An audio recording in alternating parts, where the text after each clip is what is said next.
ಸದಾ ಒಂದಿಲ್ಲೊಂದು ವಿವಾದಗಳಿಂದಲೇ ಧಾರವಾಡ ಕರ್ನಾಟಕ ವಿಶ್ವವಿದ್ಯಾಲಯ ಸುದ್ದಿಯಲ್ಲಿರುತ್ತೆ. ಅದೇ ರೀತಿ ಈ ಬಾರಿ ಪಿಎಚ್ಡಿ ವಿದ್ಯಾರ್ಥಿಗಳಿಗೆ ಶಿಷ್ಯ ವೇತನ ನೀಡದೆ ಮತ್ತೆ ಸುದ್ದಿಯಾಗಿದೆ.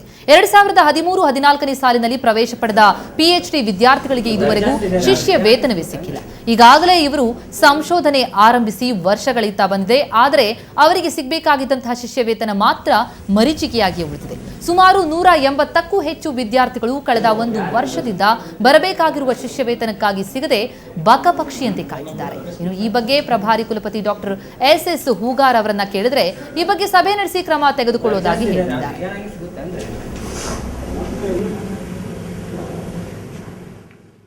ಉನ್ನತ ಶಿಕ್ಷಣ ಪಡಿಬೇಕಂತ ಹಳ್ಳಿಯಿಂದ ನಾವು ಬಂದೀವಿ. ಅಂದರೆ PhD ಮಾಡೋ ಸಲುವಾಗಿ ಎಕ್ಸಾಮ್ ಬರೆದು ಎಂಟ್ರೆನ್ಸ್ ಎಕ್ಸಾಮ್ ಬರೆದು ತೊಗೊಂಡಿವಿ. ಆದರೆ ಇಲ್ಲಿ ನಮ್ಮ ಶಿಷ್ಯ ವೇತನ ನಮ್ಗೆ ಹೆಲ್ಪ್ ಆಗ್ತದೆ. ಯಾಕಂದರೆ ರೂಮ್ ಮಾಡಬೇಕು, ಅದ್ರ ಜೊತೆಗೆ ಮೆಸ್ಸದು ಕೊಡಬೇಕು. ಕಳೆದ ಒಂದು ವರ್ಷದಿಂದ ನಮಗೇನು ಮಾಡಿಲ್ಲ, ಶಿಷ್ಯ ವೇತನ ಸ್ಕಾಲರ್ಶಿಪ್ ಕೊಟ್ಟಿಲ್ಲ.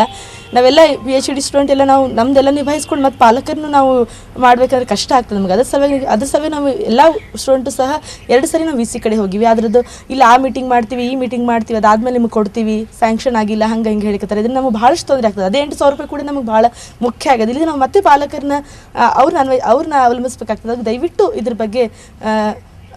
ಇದ್ರ ಬಗ್ಗೆ ವರದಿ ಮಾಡಿ ನಮಗೆ ನಮಗೆ ಸಿಗಬೇಕಂತ ಸ್ಕಾಲರ್ಶಿಪ್ಪನ್ನು ಕೊಟ್ಟರೆ ನಮ್ಗೆ ಭಾಳ ಅನುಕೂಲ ಆಗ್ತದೆ, ಓದಲಿಕ್ಕೂ ಕೂಡ ಅನುಕೂಲ ಆಗ್ತದೆ. PhDದು ಮೀಟಿಂಗ್ ನಾಳೆ ಬಿಟ್ಟು ನಾಡ್ದು ಮೀಟಿಂಗ್ ಅದು. ಅವರೆಲ್ಲ ಹುಡುಗರು ಬಂದಿದ್ದು ಹೇಳಿನವ್ರು ಅದು ಮೀಟಿಂಗ್ ಮಾಡಲ್ಲೇ ಲೇಟ್ ಆಗಿದೆ.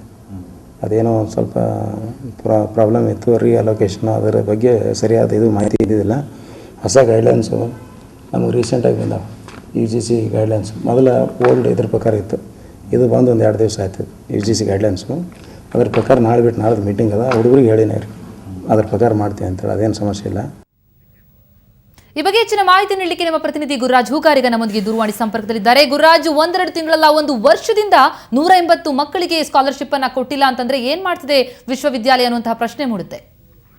ಹೌದು, ನಿಜಕ್ಕೂ ಕೂಡ ಕರ್ನಾಟಕ ವಿಶ್ವವಿದ್ಯಾಲಯದಲ್ಲಿ ಇತ್ತೀಚೆಗೆ ನಡೆದಂತಹ ಅವ್ಯವಹಾರ ಅಕ್ರಮಗಳಿಗೆ ಸಾಕಷ್ಟು ಸುದ್ದಿ ಆಗ್ತಾ ಇತ್ತು.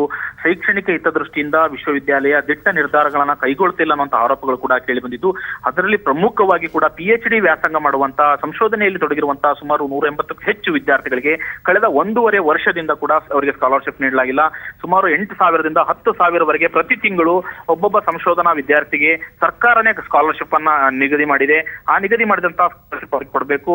ಸಂಶೋಧನೆಯಲ್ಲಿ ತೊಡಗಿಸಿಕೊಳ್ಳುವಂತಹ ವಿದ್ಯಾರ್ಥಿಗಳಿಗೆ ಅನುಕೂಲ ಆಗಲಿ ಅನ್ನೋ ಕಾರಣಕ್ಕಾಗಿ ಆ ಒಂದು ಸ್ಕಾಲರ್ಶಿಪ್ ಅನ್ನು ನೀಡುತ್ತದೆ. ಆದ್ರೆ ವಿಶ್ವವಿದ್ಯಾಲಯದ ಆಡಳಿತ ಮಂಡಳಿ ಮತ್ತು ಸಿಂಡಿಕೇಟ್ ಸದಸ್ಯರು ಸಭೆಗಳನ್ನ ನಡೆಸಿದ್ದಾರೆ. ಆದ್ರೆ ಇದುವರೆಗೂ ಕೂಡ ಆ ಮಕ್ಕಳಿಗೆ ಅಂದ್ರೆ ವಿದ್ಯಾರ್ಥಿಗಳಿಗೆ ನೀಡಬೇಕಾದಂತಹ ಸ್ಕಾಲರ್ಶಿಪ್ ಅನ್ನ ನೀಡಲಿಲ್ಲ. ಹಾಗಾಗಿ ಅವರ ಒಂದು ಭವಿಷ್ಯ ಈಗ ಒಂದು ಡೋಲಾಯಮಾನ ಆಗಿದೆ ಅಂತ ಹೇಳಿದ್ರೆ ತಪ್ಪಾಗ್ಲಿಕ್ಕಿಲ್ಲ.